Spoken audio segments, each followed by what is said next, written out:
is this so hard? Why is this so hard to answer? I don't know. So,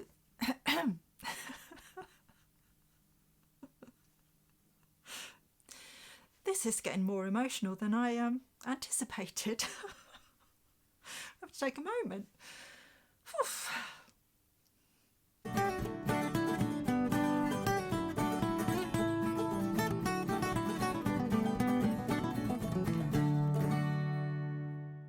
Hello everyone. So I thought that it might be fun this week just to do a video getting to know me a bit better.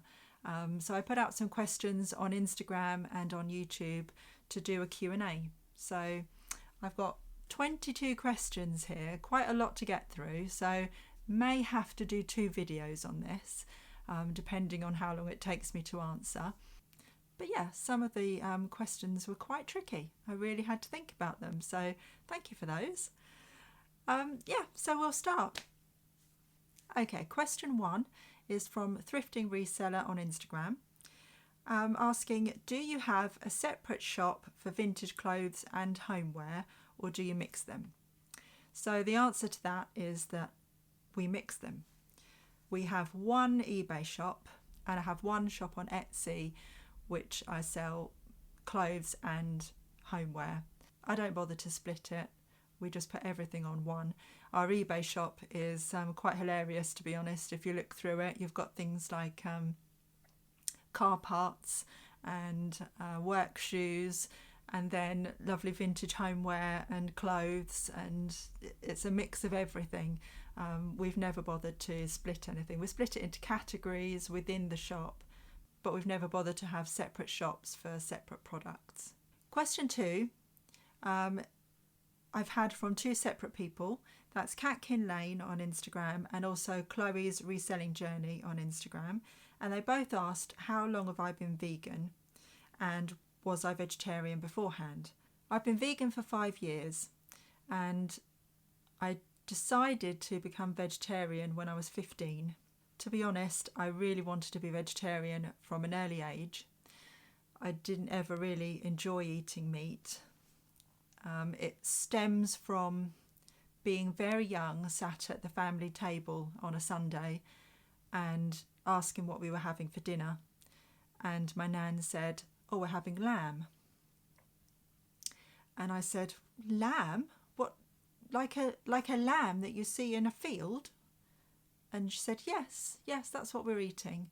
And I was absolutely horrified. I remember the feeling of just being so horrified that we were eating a lamb that I saw running around that was really cute and lovely, and that we were going to eat that. It really affected me. And that particular lunchtime, I couldn't eat it. I just kept pushing it away. I ate all my vegetables, all my potatoes, everything else, and kept pushing that away. And generally, kids are refusing to eat their vegetables, but I was refusing to eat my meat. It wasn't until my mid-teens that I suddenly realised I can have that choice now. I can make that choice for myself. I'm old enough to make my own food now. I'm old enough to make that decision. So I told my mum, I'm not eating meat anymore. I'm becoming a vegetarian. And of course, she wasn't very impressed. And I think my nan convinced her that it would be okay because it was just a phase. I was just going through a phase. Fast forward many, many, many years, too many years, and here I am, and now I'm vegan. So it was a pretty long phase. It lasted, most of my life, and I'm never going to go back on it. So yeah, I've never wanted to eat an animal. I've never wanted to eat anything that's alive. And now I can make that choice for myself. So question 3 comes from Josh Dryzen on YouTube. I hope I've pronounced your name right. And he asks, where and how did you meet Nick? We met at work. We were both working at our price, and we were friends first, and then we got together about a year later. So question 4, Sean Worrell on YouTube asks, do you feel better being vegan? And does it have any downside effects to your health at all? So yes, I do feel better. I feel better health-wise, and also I feel better about the choices that I'm making. I didn't ever think I could give up dairy because I loved dairy chocolate too much. I loved cheese. I loved milk. I just didn't think I could give it up. But it was easier than I thought. And I actually feel a lot better for not eating dairy. The downsides of it are probably that you do need to supplement with B12, B vitamins, omega-3. There are certain things that are difficult to get from a plant-based diet that you would naturally get from a meat and dairy diet. So it does take a bit of thinking about what kind of supplements you do need to take. But I would rather take the supplements than eat the meat or the dairy. So I'm quite happy to do that. In terms of other health benefits, it's really difficult to say now because obviously I've been eating a plant-based diet now for the last 5 years. So it's really difficult to know how I felt before that. I just know that I did feel better in myself after I gave up the dairy. That was something that I really noticed. Other than that, it's difficult to say. Okay, question 5 is from LT on YouTube, and they ask, what is your skincare routine and best vegan skin products? So my skincare routine is not very complicated. It's really simple, to be honest. I use a facial soap bar to wash my face. I don't use any cleansers. I don't use any oils or toners or anything like that. And then once my face is clean, I then use this, which I got from Superdrug. Superdrug are brilliant for vegan and cruelty-free products. They're really affordable, and their new line is fully recyclable. It's glass, it doesn't have a plastic inlay. The top is recyclable plastic. So, and it comes in a cardboard box as well, which is obviously recyclable, so that the entire thing is recyclable, so there's no waste. I would really recommend Superdrug if you're looking for something that's affordable, and their products are really nice to use as well. So yeah, so that's what I do in the morning. Wash my face, pop on some moisturiser. I quite often just add a little bit of foundation in with the moisturiser and make my own BB cream. They used to do a really nice BB cream, but for some reason they discontinued it, and I haven't found anything that I like as much since. So I use Gosh, which are also vegan and cruelty-free. And then I use just a translucent powder, which is from Superdrug's B Cosmetics line, just to set it and take away a bit of shine. And that's what I do every morning. No, I don't put on lots of makeup. I'm not a makeup kind of girl, you might have noticed. I just like things to be quick, easy, simple, done, and no fuss. In the evening, I do the same thing, wash my face, and then I use a night cream, which is from Superdrug as well. So, nothing complicated. Question 6 is from Jennifer Wilson on YouTube, and she asks, we all know that Nick's obsessed with Depeche Mode.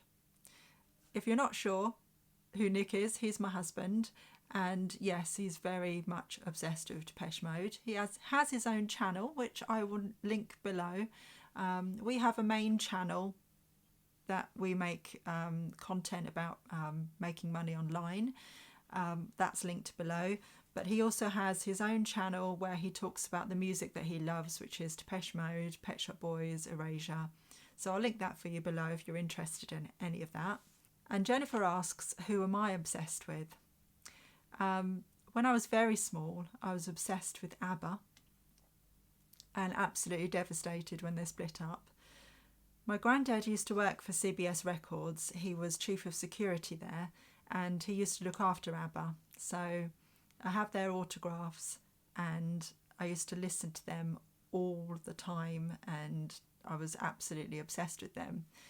So when they split up, I was devastated. I didn't know where I was going to go or what I was going to listen to, because at that age you think they've split up, so I can't listen to them anymore. That's what goes on in your head. You don't realise, of course, their music's going to last forever. You can always listen to them. But I spent a while trying to figure out, what do I like other than ABBA? My granddad used to bring home boxes of vinyl from work that were promotional, that we could all have for free. So he'd put these boxes in the living room and the family would go through them and pull out things that they wanted to listen to. And I used to flick through and pull out things that I just wanted to give a listen to, see if I liked, and just try different music. I've been obsessed with music since birth. Everywhere you went in our house, there was always a radio on. So I just loved music.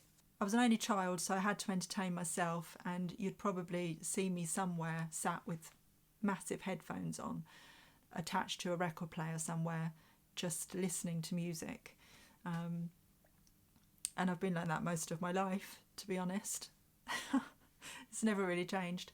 I'll insert a picture for you so you can get an idea of what I mean. This is one of my favourite pictures. But yeah, I used to rifle through the records and I picked out 2 albums, one called Destiny, one called Triumph, and they were by the band The Jacksons. I'd never heard The Jacksons before. I didn't know who they were. So I put them on and my life changed. Feeling a bit emotional, actually, telling this story. But yeah, my life changed. I was blown away. I couldn't believe the music that I was hearing. They were just incredible. And shortly after that, my family said, well, if you like the Jacksons then, you'll like this. Gave me Off the Wall to listen to. And that blew my mind. I didn't even realise at that time that Michael Jackson was, I was very young. I didn't realise he was a solo artist as well. So I listened to Off the Wall, and then I remember the excitement in our household when Thriller came out. It was literally like every single person in our family wanted my granddad to get them a copy of Thriller. So, and I never really had a copy of my own, but there was always somebody in the family that I could borrow one off and listen to. So, yeah. And that is when my obsession began. Not just with the Jacksons, not just with Michael Jackson. I then discovered Janet Jackson and other family members. And then later on in my early 20s, it was all about 3T. I've made some lifelong friends through being a fan of the Jacksons. I have a wonderful friend called Margaret.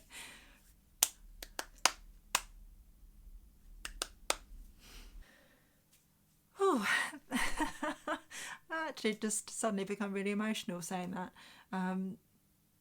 Yeah, I've made some amazing friends through being a Jackson fan.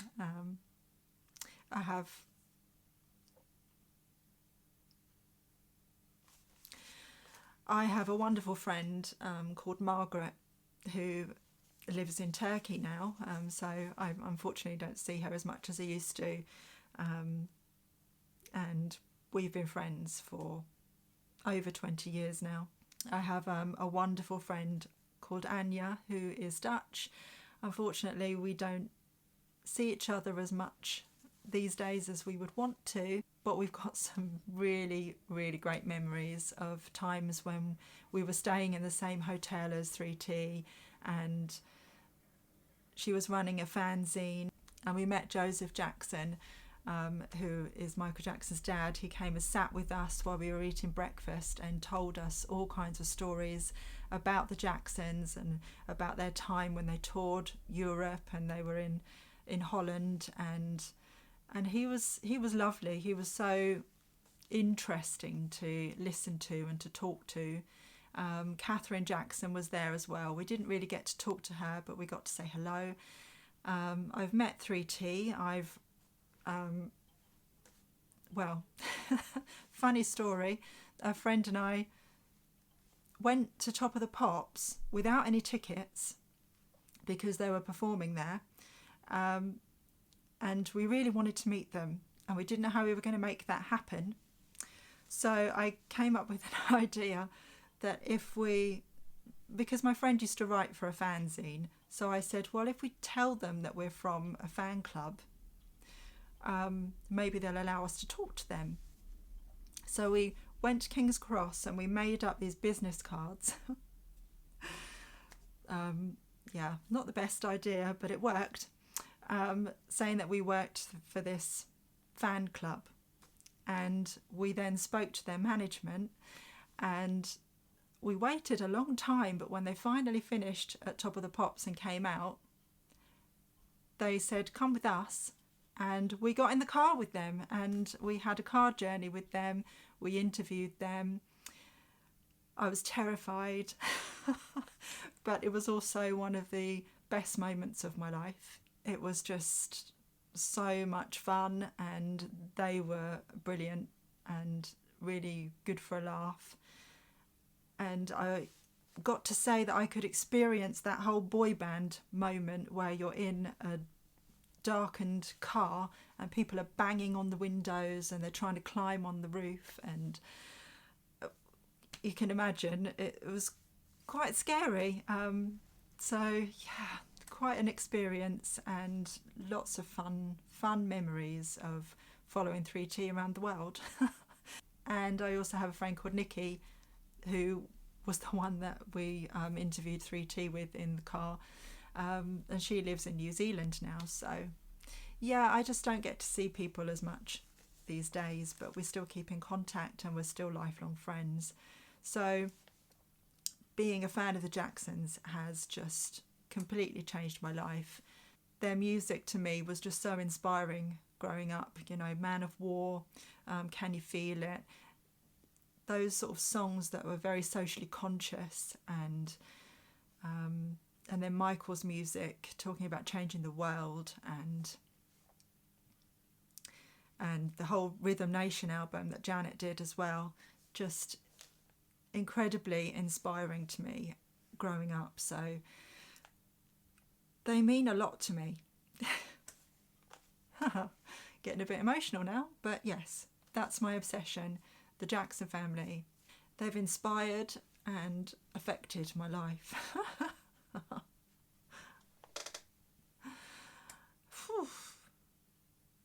So yeah, Jennifer, that was a very long answer to your question. Thank you for the question.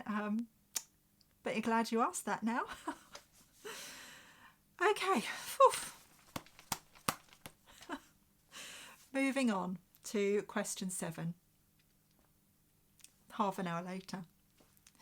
This is from Moira Blaney Art from Instagram, and she says, now this was a really tricky question, Moira. This is a very good question, but really tricky, and I found it really difficult, to be honest. If you could take to a remote island 1 book, 1 LP, and 1 movie, what would they be? Yes, I've thought long and hard about this. So, following on from my last answer, you would expect it to be something to do with the Jacksons, wouldn't you? But it isn't. I went through my music collection backwards and forwards, looking at different albums, thinking, if there's only one album I can listen to for the duration of me being stuck on this island, which is possibly a lifetime, what would it be? And I did look at all of Michael's albums, but how do you choose one? I looked at all of Janet's albums. How do you choose one? I don't know. So the one that I finally settled on was not anything to do with the Jacksons at all. It's Whitney Houston's Whitney album. And the reasons why is because it's fairly diverse in terms of the track listing. There are lots of upbeat songs and then lots of big ballads that you can sing along to. And it's got lots of light and shade to it. So I thought, you know, on days where I'm feeling like I just want to have a boogie, I can put on the upbeat songs and have a good old dance and a sing along to them. And on days where I just want to belt out tunelessly, because I can't sing, a big power ballad. There are plenty of those on there as well. Yeah. And it's one of those albums that I don't dislike any of the songs on it. I love every single song from beginning to end. So that's why I've chosen Whitney. And for the film that I would watch over and over and over again, it is St Elmo's Fire. I have two films that are my favourites of all time. One is St Elmo's Fire, the other is The Breakfast Club. So of the two, I chose that one because I thought it had probably a bit more to it that I could revisit.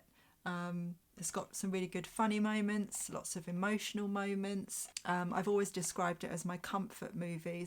So if I'm not feeling very well or I'm feeling a bit low, that's the film that I would reach for to put on. It's a really good, cosy, feel-good film. So that's my choice. And for book, again, how do you choose one book? I just don't know. So I went back and forth on it, and then my eyes settled on this one, and I thought, of course it's this one. You Can Never Be Uncheered with Pooh Bear. It's a classic. I've had this since I was little. It has a little note in it from my nan and granddad from 1983. They bought it for me after I broke my arm. I wasn't drunk. A special present for a plastered girl. With love from Nanny and Dan Dan. That's what I called them. October 1983. So it's a very special book for me. Plus, I've never lost my love for Winnie the Pooh. Doesn't matter how old you are, you never lose your love for Winnie the Pooh. Once you fall in love with him, that's that. And they're just brilliant stories that you can dip into. So yeah, that is probably the book that I would choose to keep with me for always. Okay, question 8. John Shiflett from Instagram brings it, a bit more back down to earth for me with questions about reselling. So he asks, what is the one thing that you regret selling? By that I mean an item that you wish you'd kept for yourself. And I really had to think about this one, but the answer is, a couple of years ago, I bought a round bamboo shelf that you can hang on the wall. It was like sort of a round frame type thing with a flip down bamboo and wicker shelf, and absolutely loved it, really loved it. And I ummed and ahed about keeping it, but Nick really didn't like it. And every time I talked about putting it somewhere, he was like, oh, I don't like it really, I don't really want it. So I ended up selling it, and I sold it for a decent price, and I was pleased with that. But I wish I'd kept it because I really liked it. Okay, following on from that, question 9 is from F&S Resellers on Instagram. Hi Faye and Simon. They say, what's the thing you've regretted not picking up and maybe researched when you got home? Perhaps you went back and it was gone, or you just tried to forget about it. And I actually asked Nick about this as well, because I racked my brain and I couldn't think of anything specific. And we both had the same answer, that we're pretty sure there have been things that we've left behind and then thought, we should have picked that up. But we can't think of anything specific. So the only thing that I can say is, yes, there have been times we've done that. But we just can't think of anything specific. So I'm sorry if that's a non-answer, but I've had a whole week to think and I still can't come up with an answer. I literally can't think of anything specific. So there was a very similar question to that. which was from 3Hana, lots of A's at the end, on Instagram, who also asked, do you have anything that you or Nick regret buying, as in it was worthless, or it won't sell and it's taking up space?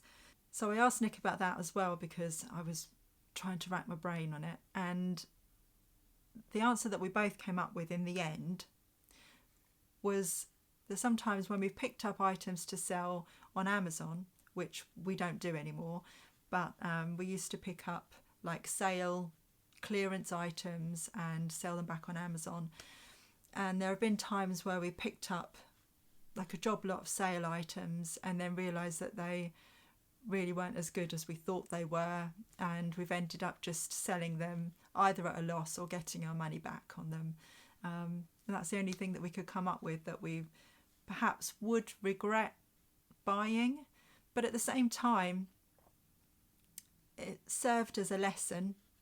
So I honestly don't think you can ever properly regret buying something, because everything that you buy that's maybe a fail is always a lesson.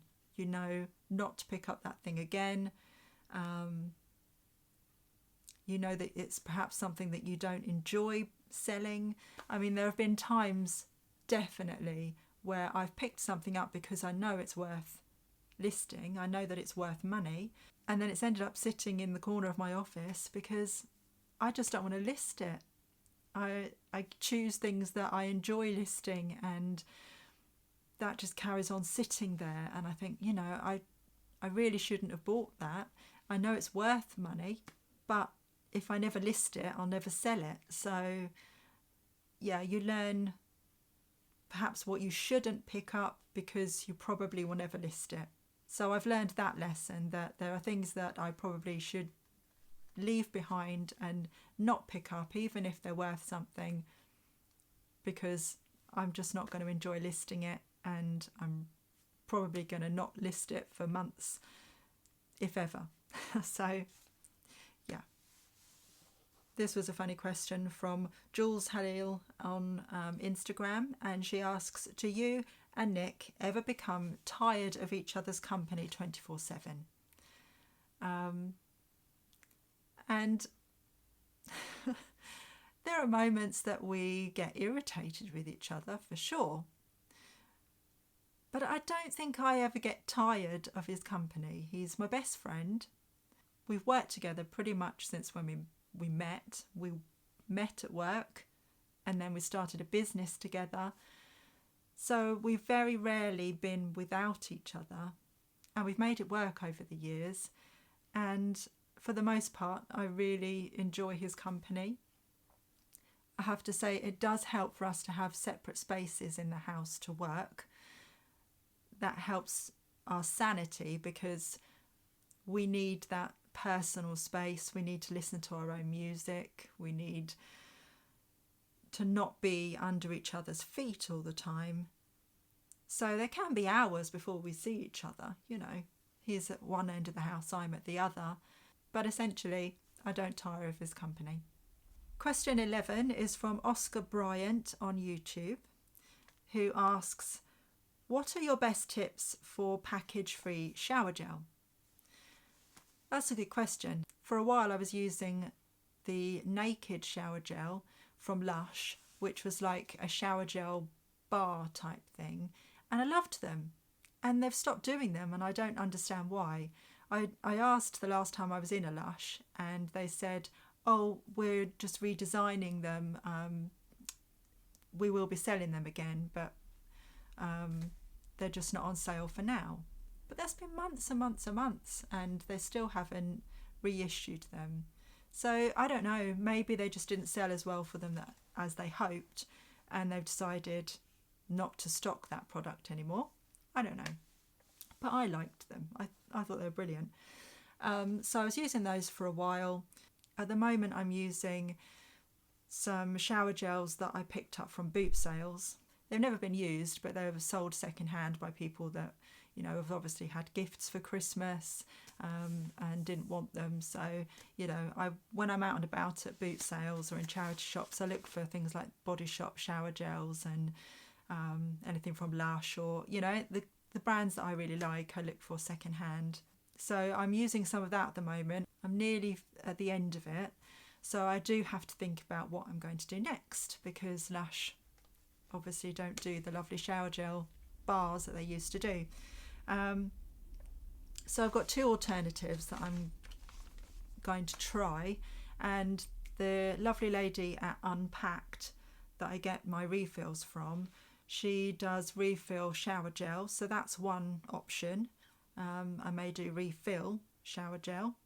The other option is she does body bars, and I really like the face bar that I've got from her, so I might try a body bar as well. So those are options that you could try. I mean, you could try just normal soap, but sometimes that can be drying on the skin. But yeah, you could look for different options of solid body bars, or look at refill options for package free. Question 12 is from Sarah Hunt on YouTube, and she asks, I'm trying to eat more veggie meals. In your opinion, what are the best sausages or the best milk, etc.? Our favourite sausages and alternative meat products are probably Linda McCartney. Love Linda McCartney sausages. I've tried various other brands and we just don't like them as much. Linda McCartney sausages are really good, so I would definitely recommend those. I also like her burgers, but we've since discovered Beyond Meat burgers, which are really, really good. So I'd recommend those as well.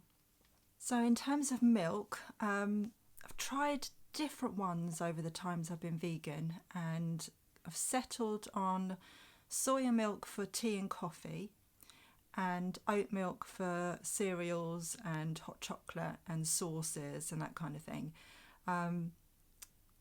Tried oat milk in tea and coffee, but a lot of it separates, a lot of the brands separate, and it just doesn't taste as nice. I find that soya milk probably tastes the most like real full fat milk in your tea, so that's just my preference. But oat milk is also a very sort of neutral taste, and it's quite creamy, so it's really good in hot chocolate and sauces, and it's a nice replacement for milk in your cereal as well.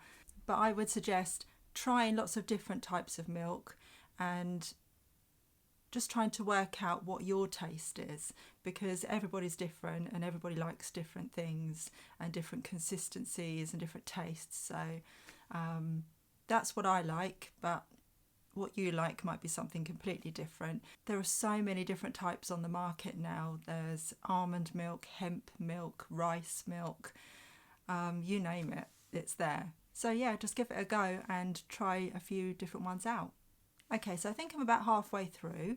So for Sarah and anyone else who's interested in vegan alternatives, I'll link my vegan food haul for you, so you can have a look and just get an idea of the type of things that I buy and the type of things that I like as alternatives for meat and milk and lots of chocolate and and various other things that I buy as well.